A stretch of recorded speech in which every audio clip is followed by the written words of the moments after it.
na jamii ni ya watu wazima pekee. Watoto wakaambiwa hawa bwana hawapo katika jamii, lakini hao watoto ndio jamii.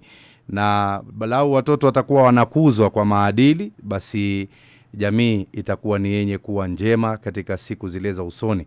Moja kwa moja, msikilizaji, mtu mzima Omar Abud nipo hapa kuhakikisha mambo yameenda mazima, na nachukua fursa hii kwa heshima na taadhima kumkaribisha Fadhilatu Sheikh Mbarak Ahmad Aweis katika kipindi cha Jamii Yenye Furaha, Alhamisi ya 16 katika mwezi wa Muharram 1448 Hijria, tukiwa katika mwaka wetu mpya huu, mwezi wa kwanza. Karibu sana Sheikh. Shukran Sheikh. Bismillahirrahmanirrahim. Alhamdulillah. صلى الله وسلم على نبيه مصطفى وعلى آله وصحبه ومن تبع هداه وبعد. بعدكم شكور الحق سبحانه وتعالى na kumtakia rahma na amani kipenzi chake na kipenzi chetu bwana mtume Muhammad sallallahu alayhi wa ala alihi wa sahbihi wasallam. Kwa mara nyingine tunamshukuru al-Haq subhanahu wa ta'ala kutuwezesha kuwa pamoja tena katika jamii yenye furaha, na kama ulivyotangulia kuashiria kuwa watoto nao na vijana ni sehemu katika jamii sana, bali percentage yao ni kubwa zaidi katika jamii kuliko hata wakubwa kiumri. Kwa hivyo nafasi yao ni kubwa, na tunapozungumzia jamii yenye furaha tunabudi na wao kuwazungumzia na kuzungumzia kadhaya ambazo kwamba zina wahusu na mambo ambayo kwamba yanawashughulisha nyoyo na vichwa. Mada yetu katika mada ya wiki hii kama ilivyoada na desturi, tumesema kwamba hata watoto ni jamii. Na sisi mara nyingi sana hufeli pale kwamba kuwachukulia watoto kwamba hawa ni watoto. Mambo ya jamii huwa wanatengwa wao, na ambao kwanza nyinyi watoto kachezeni, watu wanajadili masala ya jamii. Wakati Rasul sallallahu alaihi wasallam anasema dini ni ya mabarobaro, yani wakiwa shababu, wakati wakiwa watoto, manake barobaro ni mtoto, lakini sisi husema watoto kando kwanza. Sasa kuna kadhia kubwa sana ambayo inaendelea. Tulizungumza hapa katika kipindi cha Jamii Yenye Furaha masala yale yanayoendelea katika shule, taalim zetu hizi, kwenye kitengo kile cha elimu, na si mambo mazuri, hayakuwa mambo mazuri. Ilikuwa ni masala ya fujo, utovu wa nidhamu na tarbia kwa ujumla. Lakini mojawapo ya hatua ambazo zimechukuliwa ama zimependekezwa ni kwamba watakapokuwa wanarudi shuleni wa wanafunzi, na haswa wasichana, wawe watakaguliwa kwa kina, kwa sababu imesisitizwa pale wasichana wawe watakaguliwa kwa kina mpaka sehemu za ndani, kwa sababu wanasema wenyewe wanaficha kama vilevi, kama bangi, pia wanasemekana wasichana wanaficha katika sehemu za ndani sana za miili yao. Kwa hivyo ukaguzi tena wanahusishwa maafisa wa polisi, si hata wale askari wa shule wale ambao ni kwa lugha nyingine ama rais tunaoita sokoriko, lakini maafisa wa polisi watahusishwa, na ukaguzi utakuwa ni wa kina na wa ndani zaidi kwa wanafunzi hao, ili kuhakikisha kwamba hawajabeba bidhaa ambazo zitaleta bugdha katika shule, aidha kuchoma, manake viribiti pia vinasemekana vinafichwa katika sehemu nyeti za wasichana hawa, ndio wanapata kubeba hizo viribiti wakenda wakichoma. Ulevi kama vile bangi na vichupa vidogo hivi vya ulevi pia vinafichwa katika sehemu hizo. Kwa hivyo hiyo ndio kadhia ambayo iko, na ndio sasa uko kwenye mdahalo mkuu baina ya wazazi, wanafunzi, jamii pia, manake viongozi wa dini pia naona wameliingilia kati swala hili. Sasa tunataka kujua leo, je, ukaguzi huu wa kina kwa hawa wanafunzi ambao haswa ni wasichana ndio suluhu ya usalama katika shule zetu? Mashaallah. Mada muhimu kwa wakati wake kabisa. Kama ulivyotangulia kusema kuwa mashababu ni sehemu kubwa katika jamii, na kwa wao ndo wenye kunusuru siku zote umma, na wakitengea wao jamii imetengea sana, na pomoka wao kianguka jamii yote inaanguka. Sadaka. Na mtume mwenyewe alikuwa akisema wanusurtu bishabab, kama ilivyokuja katika hadithi, mimi nimenusuriwa na mashababu. Na ukiangalia wale walikuwa wamemzunguka hasa katika marhala ya mwanzo pale akiwa katika Darul Arqam ibn Abil Arqam, utaona ni vijana mwenye miaka 15, 14, 16, mkubwa kabisa. Yani katika wakubwa alikuwa kina Sidna Umar mwenye miaka 28. ambapo kijana miaka 28 sasa anajiona bado mdogo. Majukumu bado hayajakuwa katika shingo yake. Ambao kwamba wamefika miaka 40 walikuwa wanasema ni watu 3 4 tu wanahesabika kwa vidole. Lakini si Mtume Muhammad peke yake sallallahu alaihi wasallam, hata mitume waliotangulia. Kiangalia Sayyidina Ibrahim, fama amana lahu illa dhurriyyatun min qaumi. Hakumwamini isipokuwa vijana katika watu wake. Vijana. Lakini vile vile Sayyid ashabul kahf, Mwenyezi Mungu anatuambia innahum fityatun amanu bi rabbihim. Ni vijana.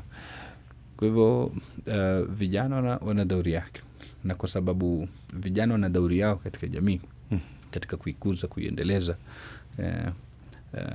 ndo maana adui akapata njia nzuri ambayo kwamba ya kupoteza jamii na kizazi kijacho ni kwa kumpoteza huyu kijana ambaye kwamba anakulia. Akashughulishwa na kila kitu. Kwanza akashughulishwa na tafaha. Kuna kitu kizima kinaitwa nidhamu tafaha. Nidhamu tafaha, nidhamu ya ujinga. Ndio. Na ili ni jambo ambalo kwamba jamii zote linashtaki. Mpaka yule mwana falsafa wa Kikanada anajulikana kama Alain Dono ama Donald kwa ukamilifu wake, akatunga kitabu kizima kuzungumzia nidhamu ya upuuzi, nidhamu ya ulanisi kwa lugha nyingine.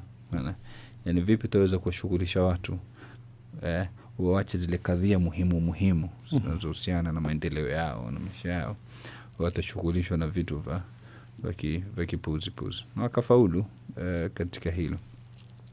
Kwa hivyo moja likawa ni kuwashughulisha katika mambo ya kilanisi, mambo ya kijinga. Pili kuwatia katika mihadarati. Tatu pia kuwashughulisha na sanaa. Kwa hivyo vijana wamefikiwa. Na wamefikiwa kwa kiwango kikubwa sana, kwa sababu ni sehemu katika jamii. Hatuna budi kutafutia suluhisho. Maana wenyewe wanasema inqadhu ma yumkinu inqadhuhu, kujaribu kuokoa kile ambacho kwamba chaweza kuokolewa. Hatuwezi kusema basi kama nusu ya tunda lishaoza na liendelee kuoza lote. Basi wacha tukate ile sehemu ilooza kama ni ya kukatwa, maana kupatikane kusalimika kile kipande kilichobaki, ama tujaribu kutengeza pale panapoweza kutengezeka. Ninasema samaki kioza usimtupe. Utie chumvi umkaushe. Takuangonda sasa. Sasa watu watafuta ile chumvi sasa ya kuweza kutengeza sana yule ambaye kwamba anakaribia kuharibika. Tatizo kubwa linakuja hapa Sheikh Omar. Ndio. Ile chumvi yenyewe kiharibika sasa. Waitengeza vipi? Swali kubwa. Yasema ya ulama ya milh albalad man yuslihu almilh idha almilh fasad. Enyi wasomi, ninyi ndo chumvi ya mji sana. Nani atatengeza chumvi ikiwa chumvi yenyewe ndo imeharibika? Mwingine anasema bil milhi yuslihu ma qad yukhsha taghayyuruhu fa kayfa bil milhi in halat bihi alghayru. Sisi tunatumia chumvi kutengeza kile kinachotaka kuharibika. Sasa kitakuharibika chumvi yenyewe tutatengeneza vipi? Sasa huyu msomi, huyu mwalimu ambaye kwamba msimamizi ambaye kwamba tarajua yeye ndo tengeze, ndio atakapoyeye atakuwa ndo mwenye kuchukua hatua za makosa. Atatengenezwa na nani? Maana sio sana. Kwa hivyo tutaka kuokoa kile kiwango ambacho kwamba tuweza kukiokoa, na pale kadri ambayo kwamba imeharibika turudishe nyuma. Njia zipi tuweza kuzifanya? Hilo ndio swala muhimu ambalo kwamba tupenda kuashiria. Kabla tufike katika kuashiria hizo njia, tokeo limetokea la nafikiri St. George ama sijui shule gani hiyo ilotokeo ya kuchomeka ama imeanza ya kukaguliwa, imeanza St. George, imeanza hapo. Ndo kuendelea. Kukaguliwa si swala limeanza leo. Sisi tukienda katika supermarket tukaguliwa, kiingia kwenye mall wakaguliwa, kiingia airport tukaenda wakaguliwa. Shona kila sehemu kuna ukaguzi. Sana. Lakini mipaka ya ukaguzi ni ipi? Hili ndio swala muhimu ambalo kwamba lafaa kujadiliwa sana. Je, ni usawa napokukagua mimi nifike katika sehemu zako za siri? Maana ndio swala. Mimi binafsi ningezungumzia hali ambayo kwamba imenipata mimi. Nimewahi kwenda katika kituo cha treni katika usafiri, katika kukaguliwa, nikaguswa sehemu ambazo kwamba haziguswi. Maana nilichukia, nilikaa miaka siipandi ile treni sana. Maana sasa tuacha kuzungumza na mwanafunzi na nini. Wewe nini cha kupeleka huko? Atafuta nini huko? Hata kama utumia mashini, mbali na wale utumia mikono. Maana sasa nalakuja, basi kama una mashini wewe pitisha. Sita detect sio kama kuna chochote. Lakini wewe kwanza umvue mtu nguo zake. Mwambie vua sijui skati, vua nini. Alafu utumie mikono yako, hata hujavaa gloves. Maana kwa hivyo hata kiupande wa afya, usalama wa afya si sawa. Alafu ndo kamshike mtu sehemu zake za siri ama sehemu zake za mafatin. Inakuwa ni mitihani juu ya mitihani. Na umletee kama unavyosema askari, kama sijui kama ndo mtu akiona ile uniform ataogopa labda. Ndo atakuwa hana budi kutii lile jambo. Umeona? Ile njia ilikuwa njia ya makosa. Umeona? Na siku zote tutasema hatuwezi kutumia kifaa kile cha kubomoa katika kujenga sana. Umeona? Yani sisi ikiwa tunataka kusuluhisha makosa, na tatizo kubwa sana liko katika kwa wanafunzi mashuleni. Sawa ni la mihadarati, unaona? Sawa ni la ulevi, sawa ni la kuingia vitu visofaa kuingia, unaona? Kama ni vape zimejaa huko, unaona? Kama ni bangi zaingia, kama astaghfirullah alazim, mpaka toys hizi za kujichua vile zaingizwa, unaona? Sio na hizo vitu vya kuwasha moto, vibiriti kama ulivyosema. Ni tatizo liko, lakini vipi litatatuliwa tatizo kama hili sana? Unaona? Na kwa suluhisho ambalo kwamba litakuwa ni la kuendelea. Hiyo ndio nukta muhimu sana. Sheikh Omar, nikisema mimi kwa mfano, tukisema yule kijana ambaye kwamba anakwenda shuleni na ni mraibu kwa mfano, anatumia mihadarati, tuseme bangi kwa mfano, unaona? Ndio. Ile siku anakwenda tuseme amebeba, ameficha. Anaficha kiwango gani? Manake huyu aenda sasa miezi labda, shona mwezi na miezi miwili. Ataficha kutumia kiasi gani? Ikiwa ni kadhia ya kuficha mwezi mzima, matumizi yake mwezi mzima. Aitia wapi yote? Umeona sio? Nataka kusema waficha itakuwa ni kitu kidogo, labda cha kutumia siku moja mbili. Umeona sio? Sasa swala kubwa linakuja hapa. Huyu kwa sababu tayari shaingia katika damu, ndio maana mpaka akafanya yote hayo kuipitisha. Ndio. Yuapata wapi akimaliza ile alopita nayo cha ziada? Hili ndio swala muhimu ambalo kwamba lafaa kufuatiliwa sana. Wale wa China walipojenga ile sura Sin al-Azim, moja katika maajabu 7 ya duniani, ukuta ule wa China, the Great Wall of China, walikusudia kuzuia maadui wasipite kuja kuwavamia sana. Lakini kisha baadaye majeshi yalipita hivyo hivyo. Jamaa kashangaa, ukuta mrefu mkubwa wamepita vipi? Wala hawakuruka. Walikuja wakahonga maaskari, wakafungulia mlango wakapita. Maana sasa kama una wafisadi, mafisadi ambao kwamba wanashirikiana na huyu anayekwenda kinyume cha nidhamu sana, ni kazi ya bure. Maana kwa sababu kama ni mihadarati yanapatikana siku zote, aendelea kuingia. Maana ina maana kuna watu, sawa ni watu wanaoshughulika na usafi, sawa ni maskari mlangoni, sawa ni watu wanaoingia kwa ajili ya mapishi, yote yule. Unaona, wako watu mafisadi ambao kwamba wanaviingiza hivi vitu. Na si kwa mustawa wa mashule tu, hata kwenye majela matatizo yapo. Unaona, kwenye mashule hapo, kila maeneo ukienda ambapo kwamba zimepigwa marufuku, vitu vinaingia sana. So huwa anapitisha simu, yule anapitisha mihadarati, yule anapitisha hiki na kile. Unaona, kwa hivyo suluhisho ndio ambalo kwamba amelifanya Rasul sallallahu alaihi wasallam, wanasema ni tarbiyatul qulub, kulea nyoyo. Unaona, yani ukimwangalia Mtume sallallahu alaihi wasallam pale fatra ya Makka, mwanzo kabisa walipokuwa wale Makureish wanajaribu kumzuia na kumkinaisha na nini, alipoanza dawa yake, kisa maarufu, wale mabwana walipokwenda kwake wakamwambia, in aradta mulkan malaknak, ukitaka ufalme sisi tutakupa. Wewe sema unataka nini?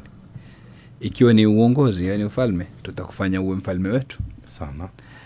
La, ikiwa unataka mali, tutakupa mali uwe ndio tajiri kutushinda sote sana. Na la, ukiwa unataka wanawake, tutakutafutia wale mabinti wazuri kabisa katika makabila ya Kiarabu tukuozesha. Umeona, kukatajwa vitu vingapi? Vitatu. Na hivi ndio venye kushughulisha jamii siku zote. Umeona, ukitaka kupoteza mtu, ukitaka kuona sababu ya mashakili na matatizo katika jamii, yatakana mambo haya matatu. Watu wapigana, ima kwa ajili ya mali, ima kwa ajili ya wanawake, ima kwa ajili ya uongozi. Umeona sana. Lakini nukta tunayotaka hapa, in aradta mulkan malaknak, ukitaka ufalme sisi tutakufanya mfalme wetu sana. Mtume sallallahu alaihi wasallam alikuwa aweza kukubali ile ofa, aseme sawa, nifanyeni mfalme. Akishakuwa mfalme, si amri zote zake, nani atakayempinga? Hakuna. Lakini kadhia sio kuweka upanga katika shingo, kwa maana si kumlazimisha mtu kwa kumkhofisha kwa silaha, na kwa vitisho. Mtume sallallahu alaihi wasallam falsafa aliyokuja nayo ilikuwa ni kadhia ya kulea nyoyo sana. Yani isiwe mtu ataacha jambo la makosa pale anapokuwa na wewe. Unaona? Kwa hivyo anamwona shekhe anakuja ile kwa mbali, ile sigara alikuwa ivuta, anajipiga nayo kwenye wanaitia fukoni. Wanaitia fukoni, utajiunguza shekhe. Umeona?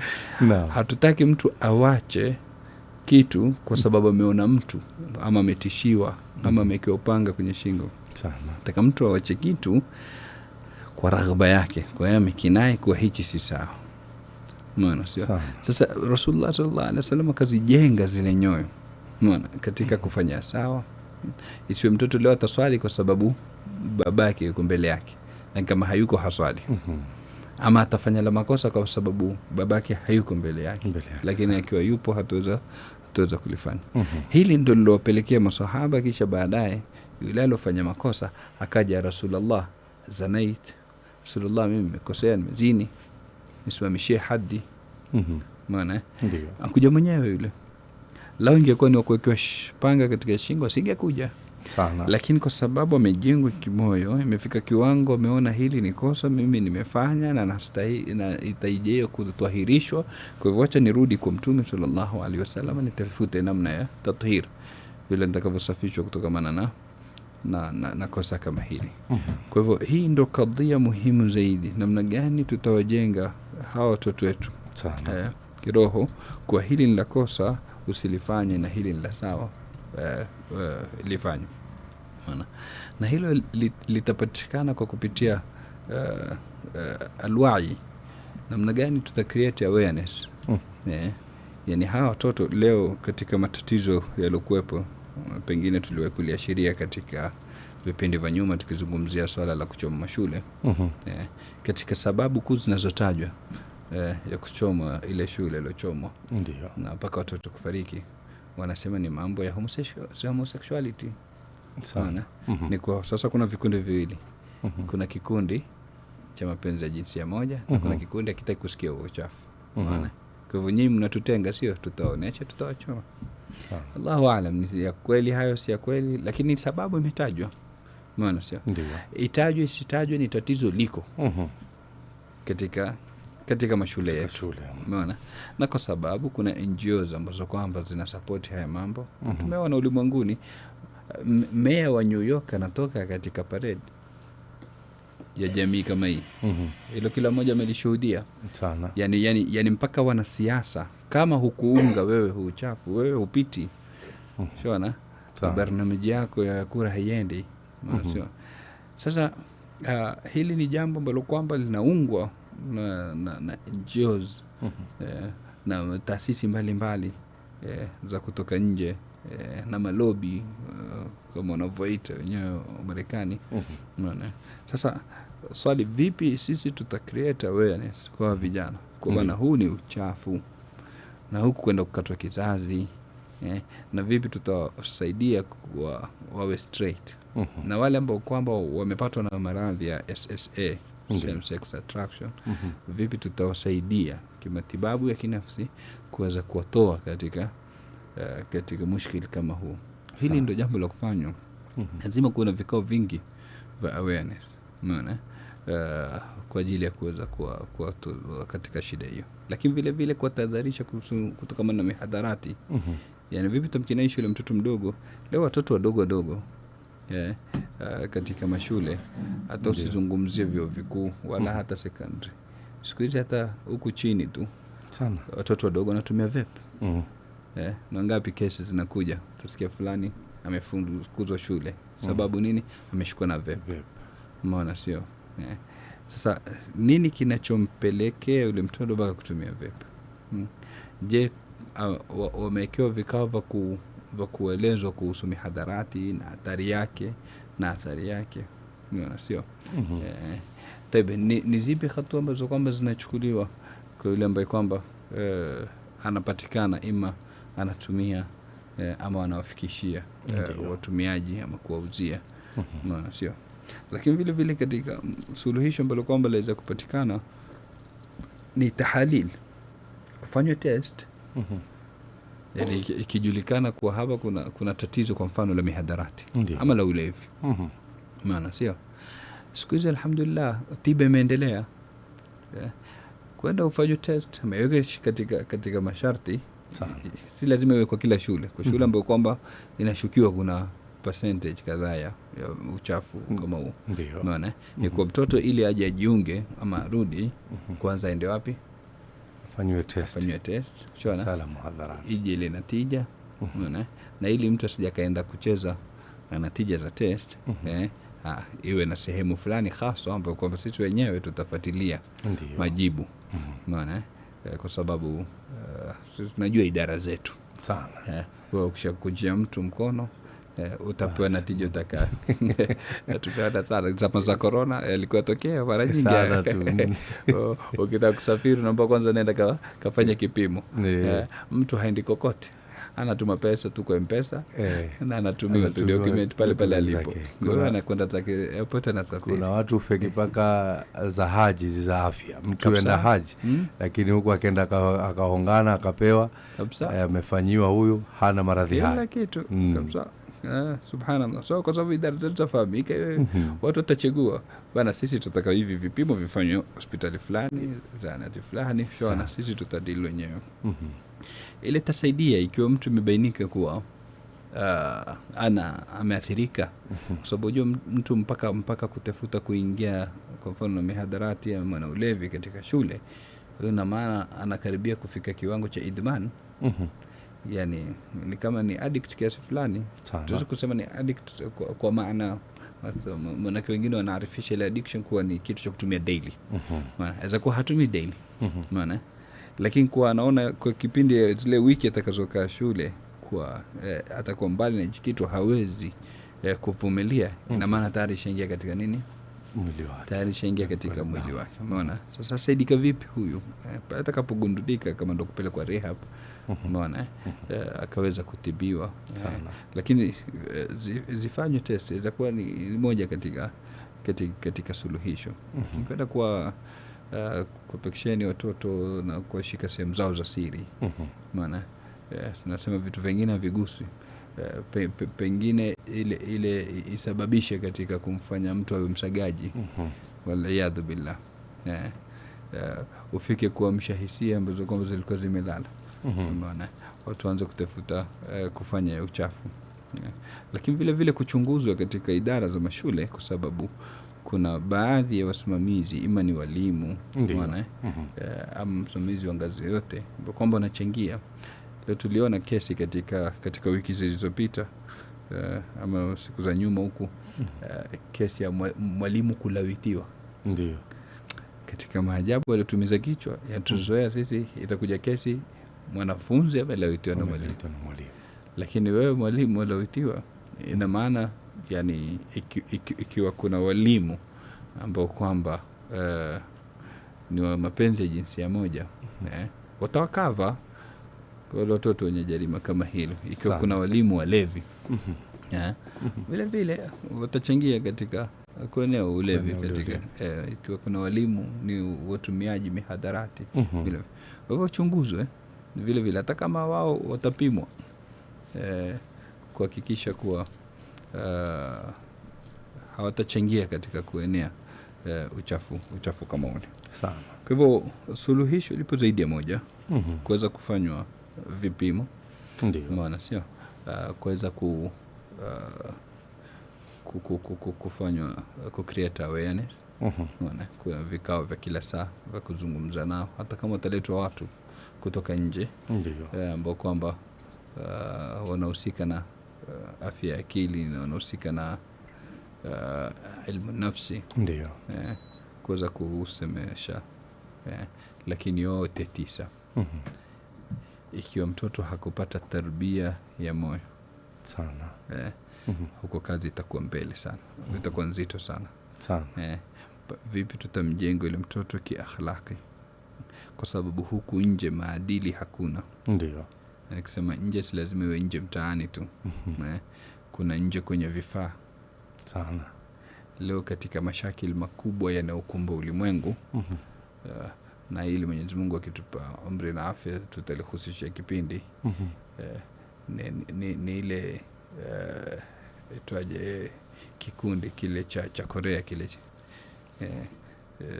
nimelisahau jina, lakini katika vitu ambavyo kwamba vimeshughulisha vijana kwa wingi, ni group hivi ya waimbaji kutoka Korea, vijana.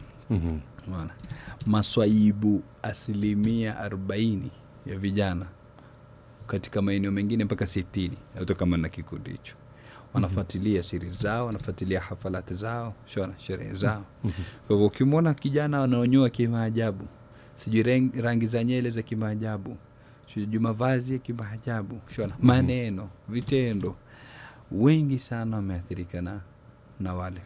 Na hili ni janga limesibu ulimwengu wote. Huku kwetu liko, Arabuni lipo, Europe lipo, yani kikundi kimoja tu kutoka Korea kimevuruga vijana labda zaidi ya nusu ulimwenguni, lakini ili tutakuja kulihusishia wakati wake. Kwa hivyo huku nje mawimbi ni makali, uchafu ni mwingi, na huyu kijana ni rasilimali yetu kama wazazi. Ikiwa hatukuhifadhi, kama vile kwenye biashara, usipohifadhi rasilimali, biashara yote inakufa na inamalizika. Na vile vile ikiwa rasilimali yako kijana ukumhifadhi, basi utampoteza.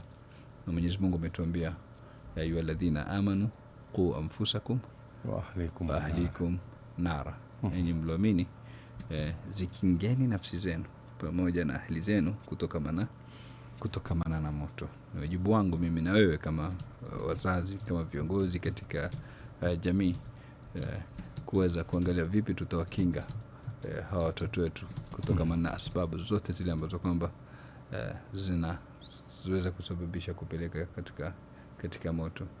Maana kijana kama huyu ambaye kwamba alikuwa tarajiwa yeye awe mstari wa mbele katika kunusuru jamii, katika kuiongoza, katika kuleta mabadiliko.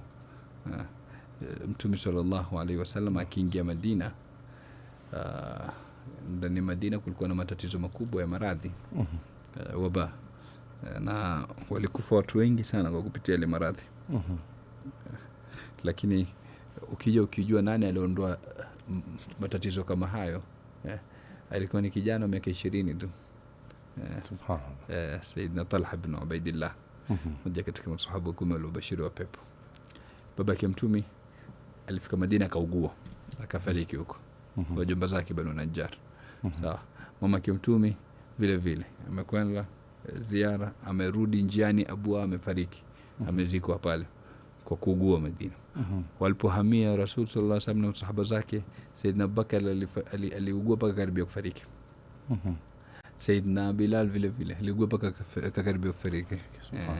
Mpaka akaanza kukumbuka sasa Makka na baadhi ya maeneo, akataja majabali, maji, wal aridan na miyaha majinnatin siju wal yabduan li shamatun wa tughfilu, akawataja paka majabali ya Makka, mito siju ama sehemu maziwa, sehemu zenye maji yote. Kwa nini? Kwa sababu ile wabaa ama maradhi yaliokuwa katika maeneo kama yale. Tatizo hilo litatuliwa na kijana mji mzima ukasalimika. Amekwenda katika Wadi Bathan, ameona pale maji yamezibika, hayatembei, yanasababisha virusi na maradhi kuenea katika jamii. Amefungua njia, amenini, mambo yamekuwa sawa, mpaka mwisho umegeuka ikawa Wadi Bathan min audiyati aljanna. Mtume atuambia Wadi Bathan ni katika audia za peponi. Sasa ikiwa kijana anaweza kunusuru jamii nzima kutokana na maradhi, maana vijana kina Usama bin Zaid waliongoza jeshi lenye masahaba watu wazima pia ndani yake. Kijana ambaye kwamba alifitahi Konstantinia, tuftahanna al-Konstantinia fala ni'mal amiru amiruha wala ni'mal jaysh dhalika al-jaysh, atuambia Mtume sallallahu alaihi wasallam. Tukuja kufungua Konstantinia pande zote yake ilikuwa ni kijana Muhammad al-Fatih. Leo vijana wetu wana mchango gani katika jamii? Hilo ndio swali kubwa. Kijana anatembea na rewarewa na nyute zinamwagika. Maana sio tumeingizwa mihadarati, tumeingizwa kila sampuli. Yani aliosalimika na mihadarati hajasalimika na shahawati, na aliosalimika na shahawati hajasalimika na shubuhati 100%. Subhanallah. Aliosalimika na mihadarati hajasalimika na nini? Shahawati. Kwa hivyo atakuwa ni imani wa kufanya uchafu. Ima ni straight atakwenda kufanya machafu nje ya ndoa sana, ama ataingizwa katika mapenzi ya jinsia moja, umeona sio?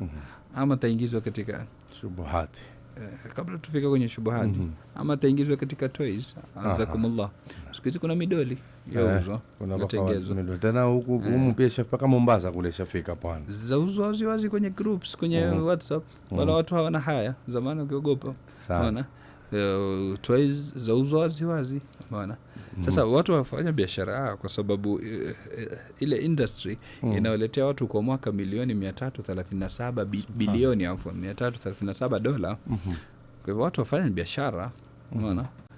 Sisi tuletea watu tuachukua mazima. Akisalimika na shahawati, hatasalimika na shubuhati. Unaona, atakwenda kutiwa fikra mbovu. Kwa kwanza hakuna Mungu. Sana. Ingie katika fikra za ilhadi, unaona. Mwenyezi Mungu atuhifadhi. Atuhifadhie na vijana wetu daima, atuwezeshe kushika mkono na kuelekeza katika yale ambayo kwamba yenye manufaa na dini yao na dunia yao. Tunapoyazungumza hayo napata pop hapa kutoka kwa X representative yule Ilhan Omar, kutoka kule nchini Amerika kule, ameposte anasema happy Pride Month Minnesota. We won't stop fighting until every single LGBTQ plus American can live authentically free from the fear of discrimination. The fight for equality continues. Bila hivyo wewe kubaki kwenye Congress. Msikilizaji, tunapisha taarifa zetu za mwendo wa saa 6 kwa lugha ya Kiingereza. Tutakaporejea itakuwa ni awamu yetu ya pili na ya mwisho, ambapo tutakuwa kwenye mchakato mzima, na wewe pia utahusika moja kwa moja msikilizaji, awamu ambayo unaimiliki kwa 100%. Baada ya kukamilisha tu maelezo yetu, ni fursa itakuwa yako dhahabia ya kuweza kuuliza swali, maoni au hata pia mapendekezo katika kipindi cha Jamii Yenye Furaha, mada ambayo ni hoja nzito sana tunayojadili mchana wa leo.